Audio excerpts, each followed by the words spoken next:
Ito yung kanilang hashtag Toknangan. So yung Toknangan ibig sabihin is parang tirahan. Yun, meron tayong commercial.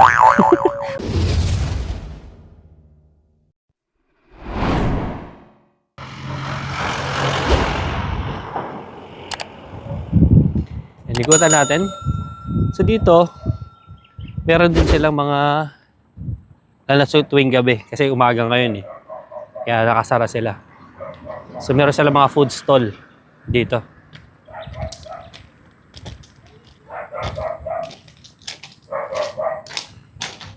You know. Iba-ibang food. Tuwing gabi sila nakabukas. Pag ganitong oras, umaga hanggang hapon, medyo nakasara pa sila.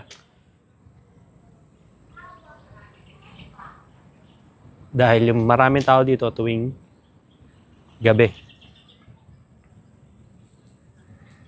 Pero nagpunta tayo dito sa umaga para makita natin talaga mismo itong water facility park dito sa town o Pampanga sa San Fernando.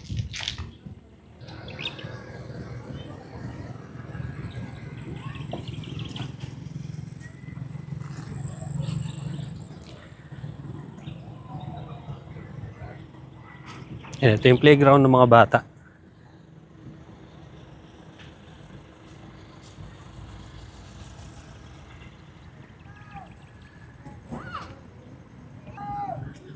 So tingnan natin dito yung train.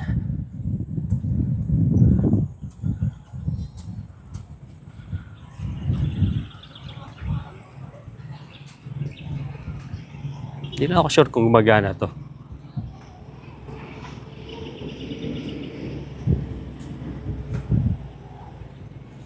Yan o.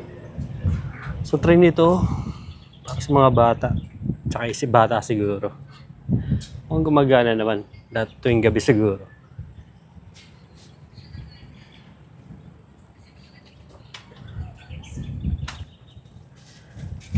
So hindi ko pa kasi nakita to na gumana o pinaandar.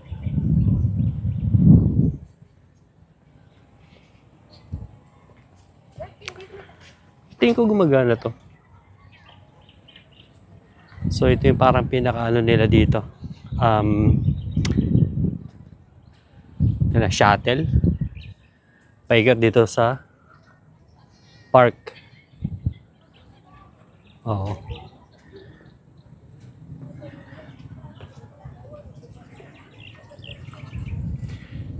Pwede kaya tayo sumakay dito pag gumagana. So subukan ko siguro, tingnan ko. Pumunta tayo dito ng gabi para makita natin kung ano yung ganap dito tuwing gabi. Hindi ko masaya dito tuwing gabi. Ngayon kasi marami din, madalas mga nagja-jogging ngayong umaga dito sa park. Yan, so tingnan natin yung ano nila dito. Pinaka-notice, kita nyo dyan. Ito yung Capital Town Rainwater Park. So ibig sabihin gumagana nga ito yung mini train nila para sa mga bata. Yan yung mga pupunta natin, mini football field. Ito yung playground. Yan yung nandito sa likod para sa mga bata. Playground. Yan, so ikutin natin ito. So punta naman tayo dito.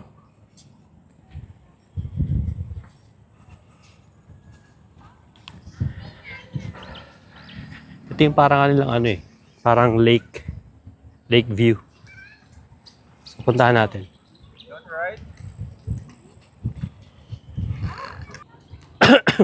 So ito nga yung kanilang parang pinaka view deck o lake deck. Lake deck. Yun. View. Yan. So dito natin makikita yung kanilang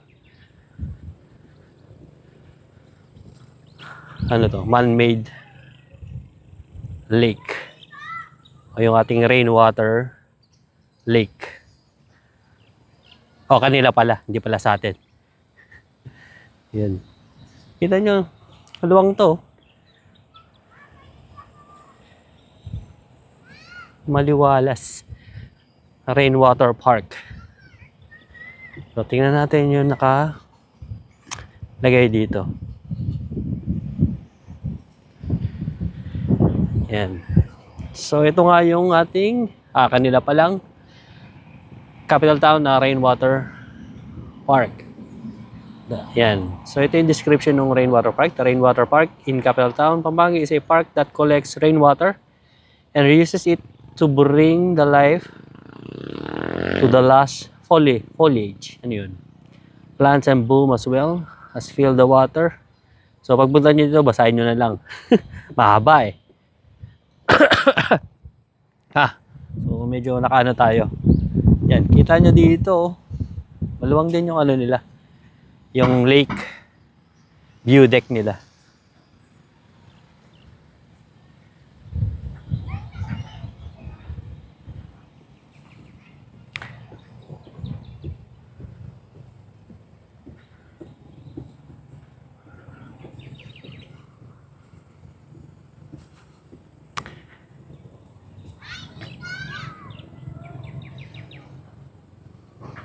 Yan. So, nandito yung kanilang soccer field o yung football field. Pupuntahan din natin yan mamaya.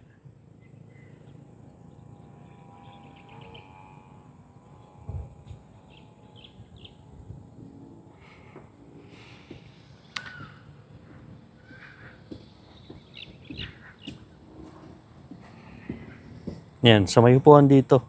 Kasi nag-iisa lang eh. Kahit na medyo makulimlim, pero mainit. Pero sakto lang. So, kung gusto nyo magliwaliw. Liwaliw ba? So, marami kasi dito nakikita ko madalas nagja-jogging. Kasama yung family. Nandun sa may playground ng mga bata. So, pinapasyal. So, maganda talaga siyang pasyalan. Parking nga eh, di ba? Yun. Maganda siya.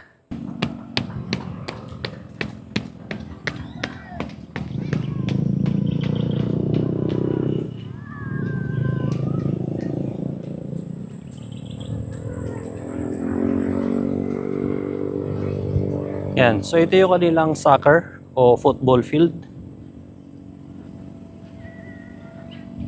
Pero mukhang nakasara siya eh. Yun. Yan. So, ito naman yung kanilang football field or soccer field. Kagandahan nito, may mga upuan sila dito. Pero, konti-konti lang. Pero meron. Yan. Yung kanilang soccer field. Mukhang nakasara eh. Oo, nakasara nga. So, tuwing gabi lang talaga siya binubuksan kapag maraming tao. Itong kanilang soccer field.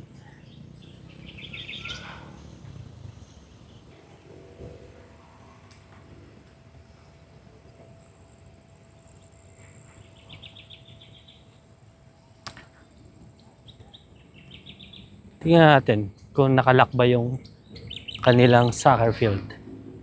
Mukhang nakalock nga. Oh, nakalock nga yung soccer field. Tingin ko tuwing hapon or gabi lang binubuksan to. Ayan o. Nakalock. Nakapadlock siya. Tuwing gabi, meron naman siyang natawag dito, mga floodlight. Yun. So, liwanag naman to tuwing gabi. So, di natin siya mapapasok yung kanilang soccer or football field. Tama to kapag talaga namamasyal. Tapos pag hinigutan mo to, tanggal talaga yung taba mo. Medyo maluwang. Maaliwalas yung lugar. Yan o. So, meron kayo dito, yan o. Yung mga park na to. Pwede kayo magtambay. May mga upuan. Then, meron din sila ditong parang ibang tawag nila dito. Ito yung tinatawag nila na gazebo. Gazebo, pero walang bubong, no? Capital Town, River Park, Gazebo. So ito yung kanilang pinaka-gazebo. Tingnan natin na. Yan. So marami kasi dito yan, yung mga upuan. Pwedeng upuan to. Tapos ito yung kanilang pinaka-stage.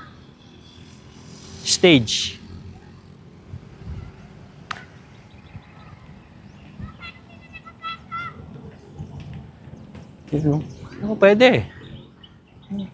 Tingin ko doon sa mga estudyante na merong tawag dito, mga nagpa-practice sa school, mga dance or something. Yan, pwede sila dito. Maluwang din siya. Yung kanilang stage.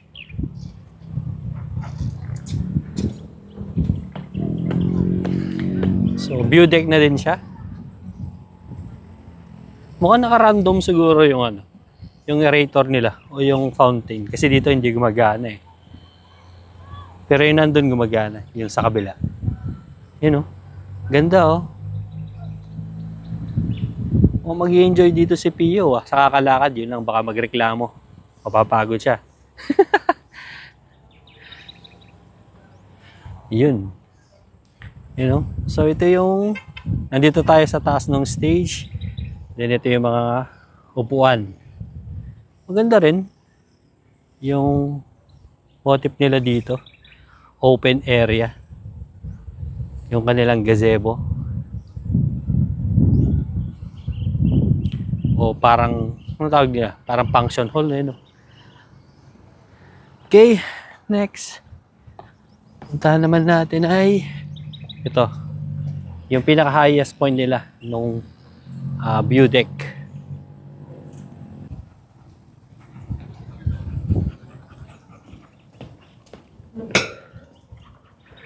Okay, tingnan natin kung ano to. Ito yung kanilang Capital Town Rainwater Belvedere. Hindi ako sure kung anong ibig sabihin nun. Sakit tayo sa taas. Tingnan natin anong makikita natin dito sa taas.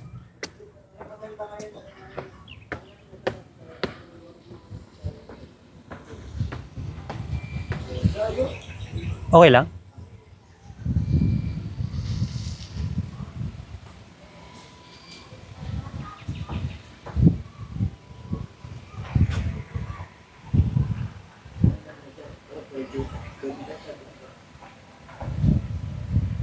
Ayan, so ito yung makikita natin dito. Ito yung pinaka-highest elevation nila dito. Maliban ako magdo-drone kayo. So mas makikita natin dito buo yung capital town.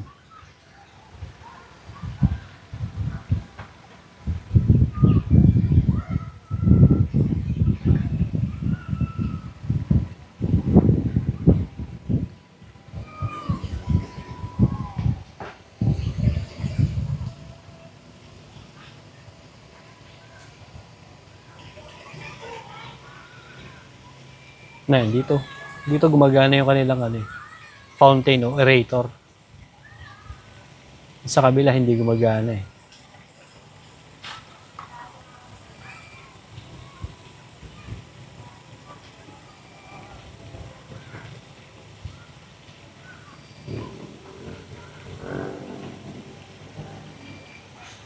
Ayun, yung huling stop natin, itong mga rides nila.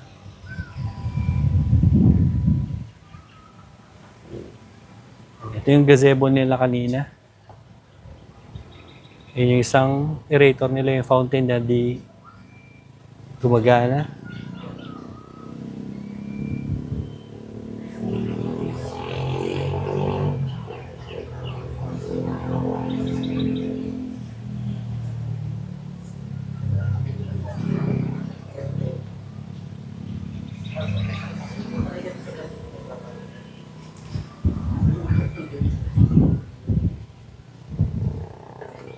Yan, halos naikot na natin itong capital town. So pag naikot nyo to, medyo Ano, mukhang nataba. Natanggal yata yung taba ko, ah. Nagpawisan ako. Dahil medyo, kahit na makulimlim, medyo mainit-init din eh. Yan, oh. So, tingnan naman natin dito sa kanilang rides. So, may maliit na pasukan dito eh. Mukhang dinedevelop pa nila. Yan, oh. Mukhang parking to. Or hindi. Kasi may gravel bed eh.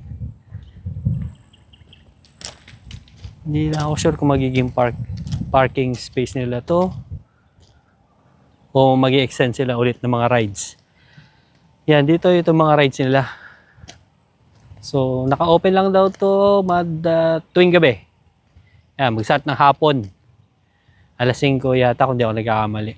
Yan, ito yung kanilang biking. So, mini biking lang to. Kasi yung biking talaga yung malaki, yung mahaba. So, pambata talaga, mini biking. Then, ano to? Dragon Ball. Ito yata yung, yung umiikot. And then, meron sila dito na, ang matawag nila dito? Dragon, hindi carousel ang tawag dito eh. Nakalimutan ko na. Pero nahihilo ako pag sumasakay ako sa ganito eh. Ito.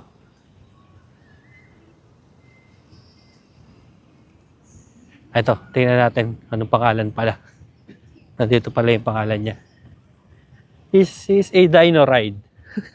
Dino ride lang pala tawag dito. Ito, tandaan ko to sa mga karnabal dati. Dati aeroplano yung nakalagay dito eh. Pero ngayon parang semi-upo na lang siya. Nagtipid. Iba nga dito aeroplano eh. Pero dito ano lang siya oh. Simpleng upuan lang. Nahihilo ako sa pag ganyan. Di kaya. Yan. So dito meron din silang yung mga palaro. Katulad siguro ano to. Gumagamit ng pellet gun. Pagpapatok ka ng mga balloons. Pero yung iba wala. Tuwing gabi lang daw kasi to o hapon nag-i-start. Ano kaya to? Oh, mukhang sugal to ah. Ay, hindi, joke lang. May mga hindi lang ako sure kung ano yung nakalagay dito. Parang ping-pong ball siguro. Ito medyo mahirap to eh. Papapasok mo dito yung bola. So, mahirap din to. Nasubukan ko na to eh. Dami ko nagastos.